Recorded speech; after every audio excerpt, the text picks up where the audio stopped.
아찔한 컬링, 여자의 운명을 바꾸다. 더 이상 값비싼 수입 화장품에 의존하지 않도록 운명의 마스카라, 미샤 테크니컬업 마스카라. BC주 정부가 경제 활성화를 위해 주류 판매와 배포를 포함한 관련 법규 개정을 검토 중이라고 합니다. 주류 판매가 증가하면 당연히 주세 수입은 증가하겠지만 주민들의 건강과 사회적인 변화가 따라올 이슈이기 때문에 쉽게 결정 내릴 문제는 아니라는 의견도 나오고 있습니다. BC주가 이 문제를 공론의 장에 붙였습니다.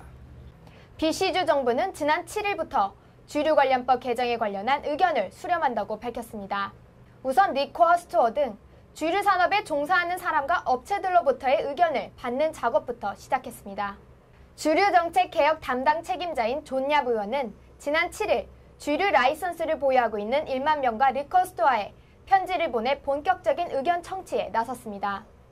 존 의원은 9월부터 10월에 걸쳐 리커 산업 관련 종사자, 지자체, 원주민, 경찰, 건강 및 사회 분야 시민단체 등 광범위한 사람들과 만날 예정이라고 합니다.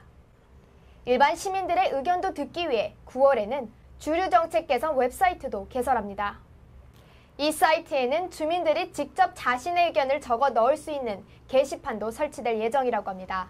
주류 정책 개선에 대한 다양한 의견이 존재하는 가운데 이번 의견 청취에는 파머스 마켓에서 와인이나 지역 맥주 판매를 금지하는 것과 주간에도 펍에 부모들이 아이들을 데리고 가는 것을 금지하는 내용 등이 포함되어 있어 완화만이 아닌 규제도 포함하는 것으로 보입니다.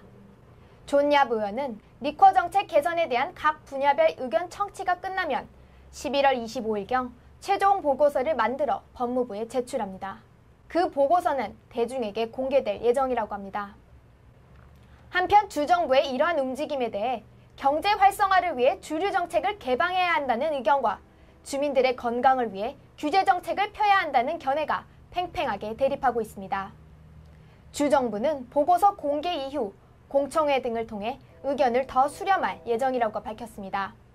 존얍 의원은 리커 산업은 BC주 경제에서 중요한 부분을 맡고 있으나 주민들의 건강을 해칠 수 있는 악영향도 있다며 이번 작업을 통해 가능한 많은 의견을 청취할 것이며 다양한 의견을 담도록 노력하겠다고 말했습니다.